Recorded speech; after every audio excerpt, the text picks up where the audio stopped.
Hi all, this is Solo bringing you another YouTube video, and today we are playing something a little bit different. We are playing Path of Exile 2 Early Access. So this video is going to be, should you buy Path of Exile 2 in its early access state?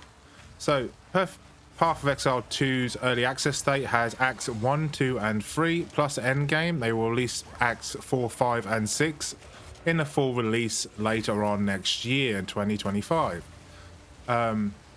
But basically this video is going to be basically talking about should you buy the game in its current state. This is very similar to Diablo 2, and it's actually a very slowed down version of Path of Exile 1, but it's actually a lot harder. This game is basically, you have to do a lot more mechanics. You can't just go and basically cheese the boss, right? They actually found a bug in the game where people were using a certain skill, a slam skill, to cheese the boss, and now they are nerfing it within 24 hours of finding out. They do not want people cheesing the boss. They do not want people just basically becoming Path of Exile 1, in the sense that they don't want you just to run through it in like a couple of hours, right?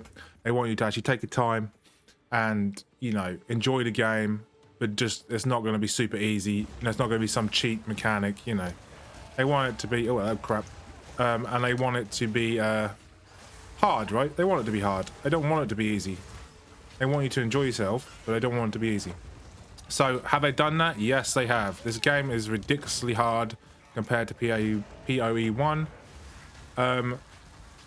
but it's still enjoyable. It's still fun. I'm having a hell of a lot of time with it, a lot of fun with it. Oh crap, and a lot of time as well. Yeah, I'm putting a lot of hours into it as well.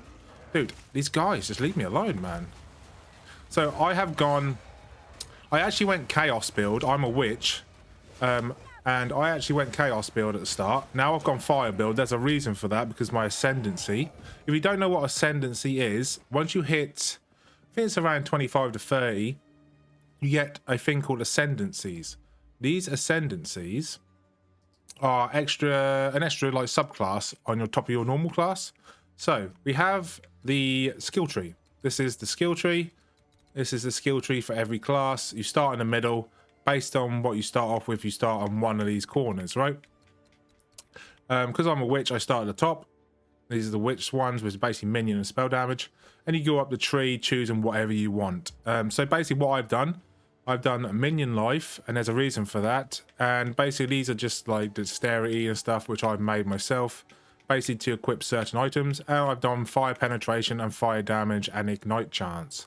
I'm only level 31, so I haven't had enough time to put all my skill points in there.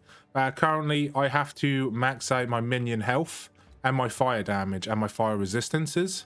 There's a reason for that, because when you ascend, like I said, around level 20, 25, you have a choice of 2 options at the minute.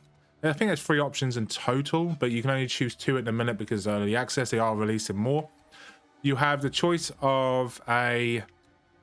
what is it, a blood mage, or I think she's called a pyromancer. I'm not 100% sure what she's called, but basically I went with the second class, which is not the blood mage but the other class. Basically this class is a minion style sort of build, ascension. I get an infernal hellhound, which is basically a dog that sets anything on fire around it. And basically, if you increase your health on this dog, your minion health, your base fire damage is equal to 20% of your maximum minion's life. So increasing your minion's life increases your damage. So basically, it just walks up to enemies and everything just sets on fire, right? In a circle AoE. It's really, really cool. And when it dies, after a certain amount of time, it just instantly revives. It's a natural skill. It's not a pet. It's not a summon, it's an actual skill, so it automatically do it. It just costs you spirit, which is basically like your resource for how many summons you can have at one time. Okay, so you have HP, you have mana, which is spells. HP is obviously for your life, and spirit is how you use that resource to basically summon a certain amount of monsters. I'll show you that in a minute. But basically, this class, this subclass, this ascension, she has pets, she does fire damage, and she has loads of other like cool mechanics. She has demon form, And basically what demon form is, you turn into a demon increases your cast speed, increases 4 levels for all your spells while in demon form, but you lose 0.5% of life per second per demon flame.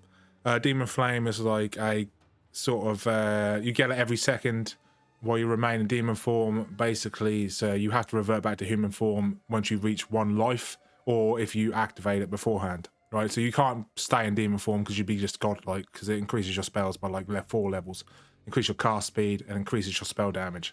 But basically turns you into a demon, and for a certain amount of time you become like this ridiculously strong demon, and you just go around and just destroy everything, right? And she also has, like, you convert all the damage to like fire damage and chaos damage. So if you stack fire resistance, you take less damage, which means you can stay in the form longer, etc., etc. You can do more damage, like that sort of stuff. And you can reserve 25% of your life to get 1 max spirit per 25 life. So, for example, if you had, 100 life, then every 25 health, every 25 life would be 1 maximum spirit. Spirit is basically what you summon your minions on, and I will show you that here. So we have spirit here. So for example, I've got blasphemy, which is an aura, and basically anything that comes near me, I've activated the fire vulnerability aura. So it costs me 60 spirit, but I have this blasphemy aura around me. Anything that comes near me automatically reduces their fire resistance by 32%. I have my pet, which is constantly summoned. It doesn't cost anything because it's an actual skill, not a resource, not a summon. But these ones do. So we got snipers. We have arsonists, which are grenaders, basically. We have frost mages. We have the standard skeletons with swords and shields. You also have these skeletons with like axes I haven't unlocked yet. You also have a couple more unlocks, which I haven't unlocked yet. Like I said, I'm only level 30. They are going to add more into the game as well. You have Withering Presence. I was using this beforehand, before I went and ascended. I was using Chaos, so anything that went around me instantly took extra Chaos damage, etc., etc. The more spirit you have, see, I've got 30 extra spare, but I can't use it at the minute because everything costs more. Once I get more spirit, I'll be able to then stack more minions. So I'll go sniper minions. Basically, my sniper minions have got bleed on, and they got multi-shot. So they multi-shot and they bleed. So when they hit the enemies, they bleed as well. And the main reason I use these is because they have a ability. So most warriors, they have an ability. Like most summons have a certain ability. For example, there's this gas arrow. So what it does is it puts down a gas arrow, which is poisonous, but also it explodes if you have fire. This is really, really good. Why is this really, really good? Because not only am I using fire, but my minion automatically punches out fire 24/7. So all I've got to do is shoot a gas cloud at my minion and it blows up instantly. There's no poison, it just instantly blows up. It's like a bomb, right? And I'll show you that in a minute. But the amount of customization in this game, it's a little bit different to the original PoE one, how it works, especially with the gems. So you get gems and then you can increase the gems with certain resources, and increase the amount of slots you can have. You can have up to 6 slots, and you can pretty much put nearly anything in them slots, right?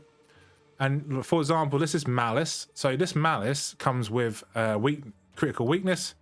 This is a aura that increases my crit chance by 0.5% and can stack up to 20 times based on how many times I hit the target. Obviously, I'm using the flamethrower, which is a channel skill, which hits the target constantly, right? So that's good. And this is the scepter I got with it. It comes with Malice. So some weapons come with an actual skill attached to it, so you don't have to use your equipment slot for it because it already has it in the actual weapon itself, right? And as you can see, it's got all different like increased spirit. So I've got 131 spirit. That is the resource you use to summon how many summons you want to have at one time. Obviously, the more spirit, the more you can summon. Higher level, the less it costs, and sort of it depends on what summon you have, but they have all different types of spirit costs and damage and all that sort of stuff. Increased regeneration for my mana. That's really good for me flamethrower because I can constantly use it and not lose any mana whatsoever, right? When a party member is persistent in your presence, cast a spell, you sacrifice 20 of your mana to leech that as mana, right? So if I have someone in my party, or I think it works with pets as well, like mages, if they cast a spell, sacrifice 20 of that mana to leech for that mana. It's yeah, I don't really use that much, but this one is really good. So orange is unique items. You have yellow, which is rare, and then you have blue. I think it's blue. Yeah, blue and white. This one's really good because allies in your presence deal 50% extra damage, plus you take 25% reduced damage. Okay, so, and it gives you max life and max mana. But this is really, really good because all my allies, include my minions, have 50% extra damage. Okay, and I take 25% less damage. So it's really, really good. So the customization is really good. You have these charms.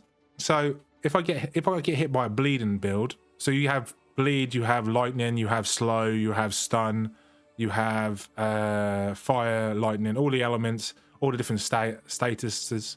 So if I get hit by a bleeding ability, that will pop off, right? And it will last for 3 seconds, and I'll be granted immunity from bleeding. So as soon as I get hit by a bleeding attack, boom, it automatically activates, and I get immunity for bleeding for 3 seconds. Really good against bosses and stuff, because bleeding is really powerful in this game if you go against bosses with bleed. And you obviously have a shield. You have different types of shields. Some shields are like this that just give you straight up status bonuses, or you can have an actual shield which you press on a skill slot to actually block, which is really good as well. So we have the links to the different rings. The rings are just like I just go fire resistance and lightning and sort of stuff like that. You only have 2 flasks in this game. Okay, it's different to PoE. PoE you had like 6 or something stupid. In this game you only have 2. I'm using the controller. You can use mouse and keyboard. You can use WASD. So they have point to click, they have click to move, and they have WASD to move as well. And you use the actual mouse just to look about and stuff. I'm using the controller because I think the dodge roll in this game, because you get a dodge roll in this game compared to PoE 2, it's not the same. You actually have a dodge roll like you do in Dark Souls, and you can use that constantly. There's no cooldown or anything, right? But in this game, you only have 2 different flasks. You have HP flask and MP flasks. And you have 7 or 8 charges of them at a time, and then every time you go back to your base you just refill them. But basically, do I recommend you getting this game? If you are worried about spending $30 on this game, it's going to be free to play in the new year if you want to wait. Honestly, I think you're easily getting your money's worth. I'm on Act 2 and I'm like 20 hours in. I've done all the side content as well. I would say don't skip out on the side content, because if you skip out on the side content, you lose a lot of skill gems, a lot of bonus. I just done the last 2 side missions I've done. I actually got 6 skill points in them 2 side missions. They give you a book. You activate the book. It gives you 3 skill points. Do not skip on the side missions, because they give you a lot of good stuff, right? So as you can see, because I've gone fire. Because my ascendancy is basically fire. When you see there's fire on the floor, you see my pet here, my pet dog here. He's a hellhound. When I activate the gas cloud on it, it will basically act as a explosive, and he will take no damage, right? Because I've basically maxed out his bloody health as much as I can for my level. And he's actually got gems as well, which increase his health. You can see the archers shoot poison gas clouds. It goes down and it blows up. When it blows up, it acts as a flame as well. Ooh, there we go. And I can actually activate the trap myself. If I put gas down and use my flamethrower, it will blow it up and cause burn to everyone near it as well. Okay, so they have their own poisons. You can't really tell which difference the poison is. Is it mine or theirs? But as you can see, activate it. Well, as soon as my dog goes near it, everything just dies. And acts as a giant AoE sort of explosion. Really, really cool. Really, really cool. You can stack different abilities with each other, different elements with each other. Some work with each other, like I said, gas and fire work really, really well. Oh crap. And there's a hell of a lot of enemies as well in this game, like a lot more enemies than normal. And you can see they got that little symbol above the enemy's heads. That means they're taking increased fire damage, because they're near my aura, because they have their reduced fire damage. You can see I'm hitting them in the top of their screen. Their name is there, and it's got a little symbol where they're burning. and it says minus 16%, which is a damage resistance, and minus 50%, which is also minus 50% damage resistance on fire. I've got penetration as well for fire as well. I'm just stacking the fire at the minute. And this game has a cool ability. If it's a single player, press start, the game's paused. You can go do something, you can then come back, you can do whatever you like, right? Again, it has a pause function. It's really, really cool. It didn't have this on PoE 1. You can pause the game, go to the toilet, or pause the game, do something, you know, make a cup of tea, whatever, and then go back, right? In terms of cosmetics, you have, I got these from watching streams on Twitch.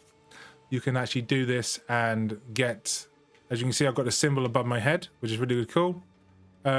These are all just cosmetics. They don't actually do anything. They're just cosmetics. I thought it was pretty cool. And you have a flask skin as well.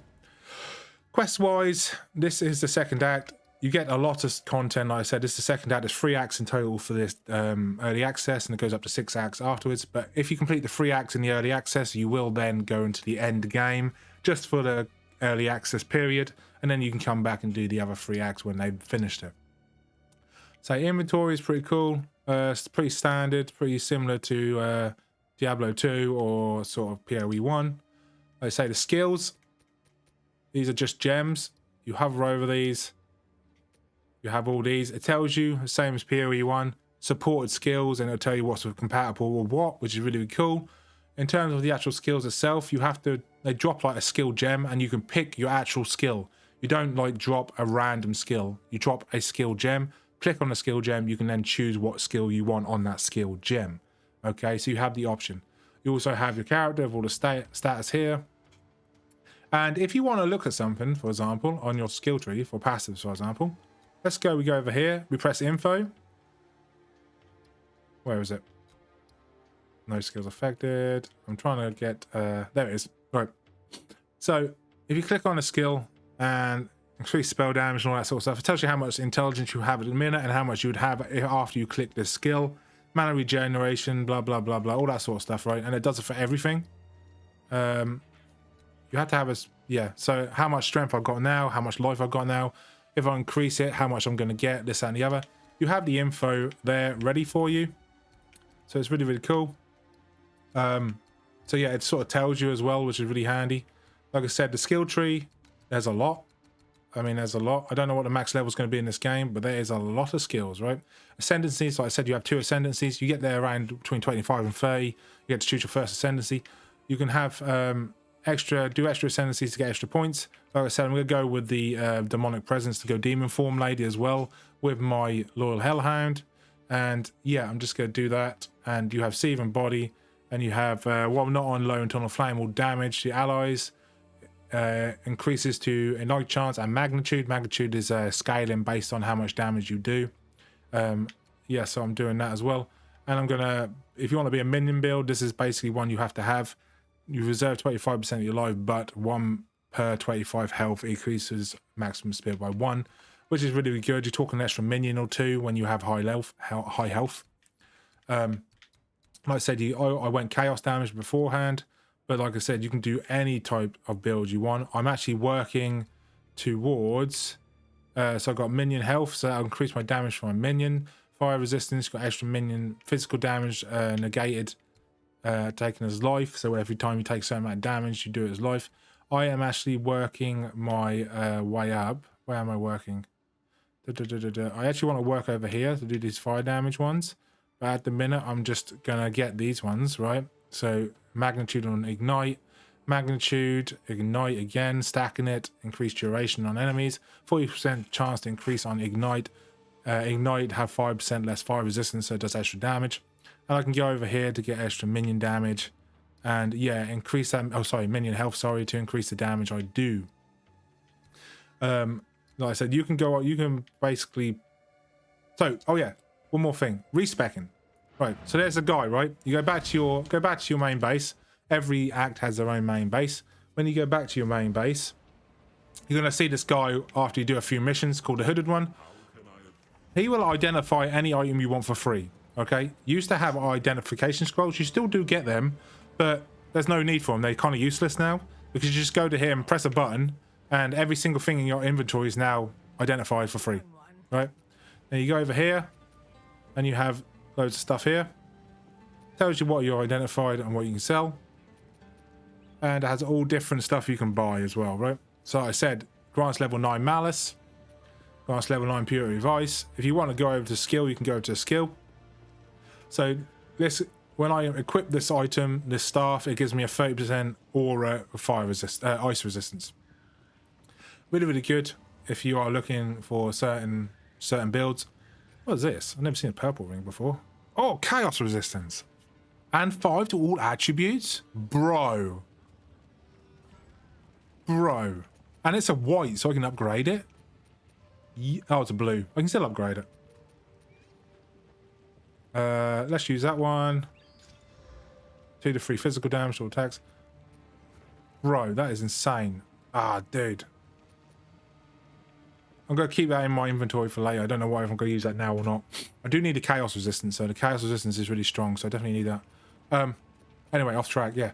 So you can buy stuff from the invent they have, and you can dismantle stuff. So let's just dismantle this. Okay, and we dismantle this, and we dismantle this, right? Can't dismantle that, that's annoying. I don't know why. And we get these. Orb of transmutation when you dismantle, okay. And then you can accept the trade. You have a stash, you have your stash tabs. All the stash tabs you brought into PoE 1 look like it transfers over to PoE 2 by the looks of it. Because I had the green stash tabs I've got were from PoE 1. And we're going to stash this as well. Stash this as well. Stash this as well. So like I said, we have all different stash tabs. I've just been lazy and stuck them all in one place at the minute because I haven't been bothered to do anything. But you can move them about and do what you like with them, right? Can I upgrade this one again? No, I can't. That's annoying. But yeah, just put that back there. Nice. Right, so anyway, yeah. So you got that. Oh yeah, so last thing I want to mention is you go to the hooded one. Respecs. Respecs, the higher level you go, the more it costs to refund, right? So at the start of the game, it costs you like 100 gold per point. I'm now level 31, so it goes up, right? It costs me like 600 per point now. I have 17,000. Money is not an issue, really. If you stack money when you're early game, by the time you get to like level 30, you'll have a 30, 40,000. You'll be able to respec once or twice anyway, right? I can completely respec for about 25 grand, give or take, you know, roughly. At this point, I've already completely respec once. I was chaos, so completely respec to fire for my ascendancy, and yeah. But that is the customization style thing, what I've worked out so far. There's stuff I haven't even worked out yet because I'm not even through the second act yet, and there's 3 acts plus end games. I ain't even got to the end yet. This is just a video, like I said, just to basically show you what to expect if you are on the edge of buying this early access.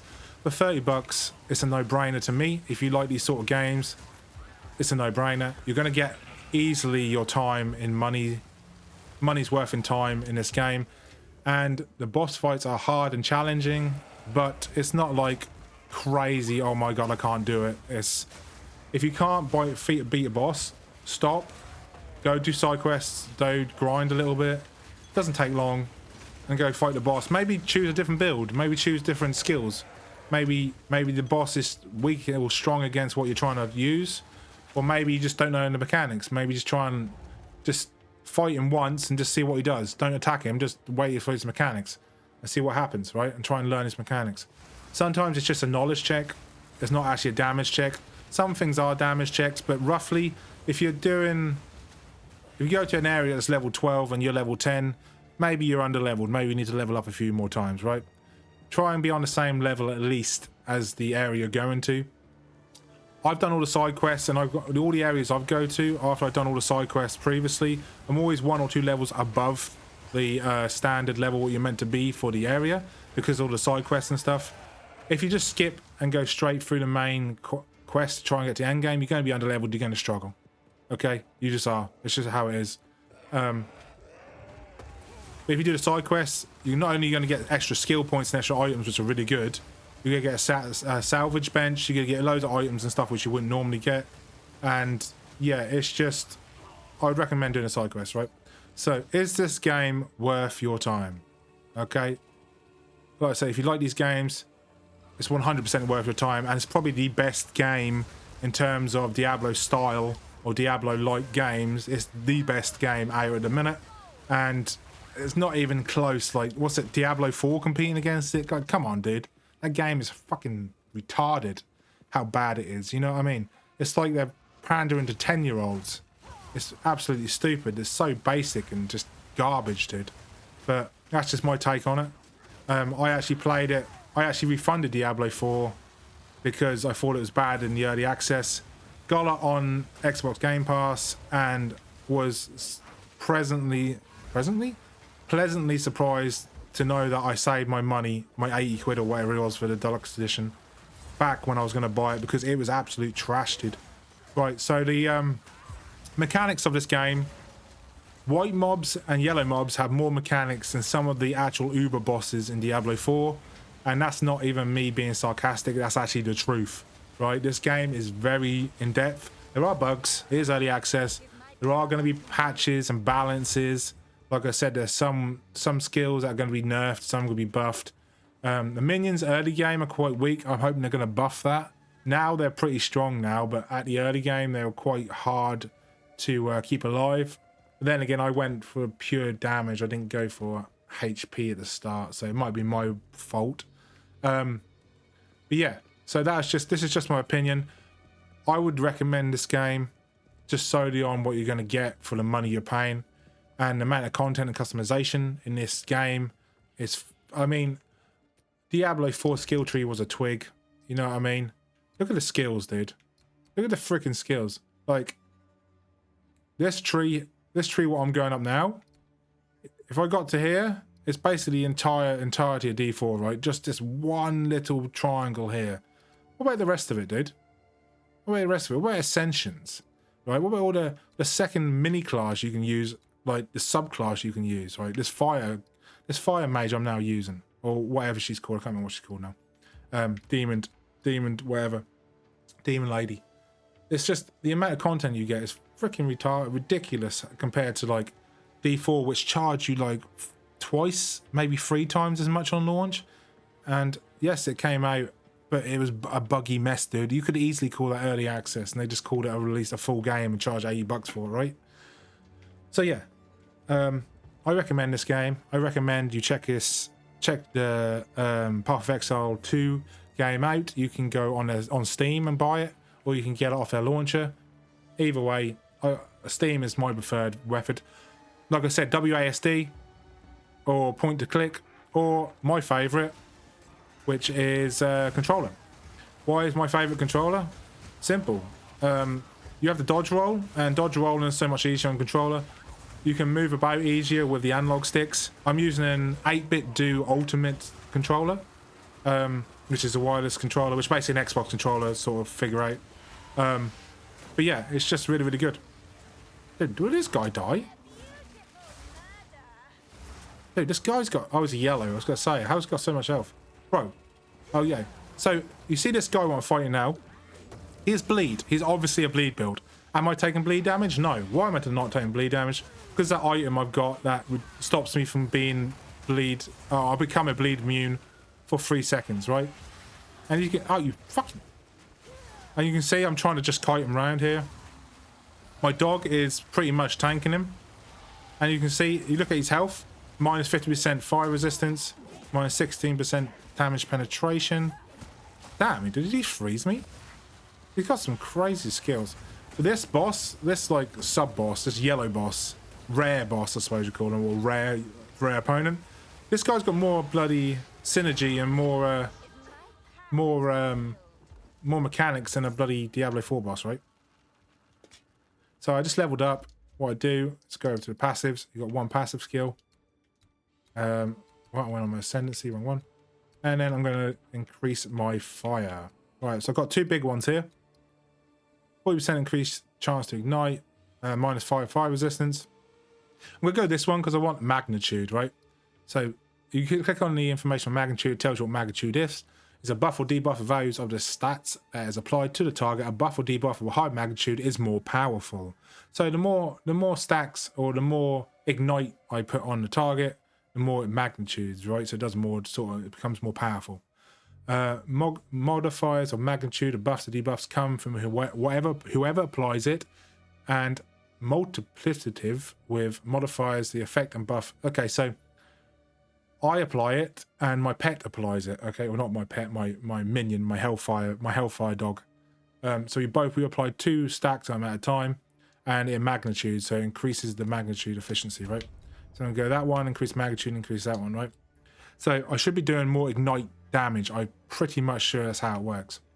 But anyway, this is just my first thoughts on Diablo. No, Path of Exile, not Diablo 4. Diablo 4 was garbage.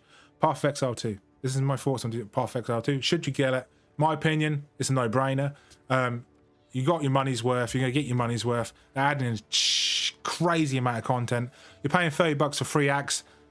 Next year it goes out for free, so you can wait till next year, but you are getting another 3 acts as well when it comes out, with more end game, with more skills, with more weapons, and it's just insane, dude. You're getting so much stuff. I haven't showed you the skills yet. I don't know if I can I show you the skills? Don't know if I can show you all the skills yet, because I don't know how to bloody, I ain't got a skill gem, but there's tons of skills as well, all different weapons.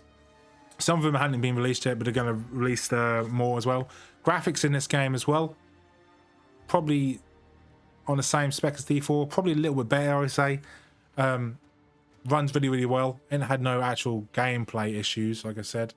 Yeah, and when it pauses, if you want, you can just click that respawn at checkpoint. You respawn back at the checkpoint.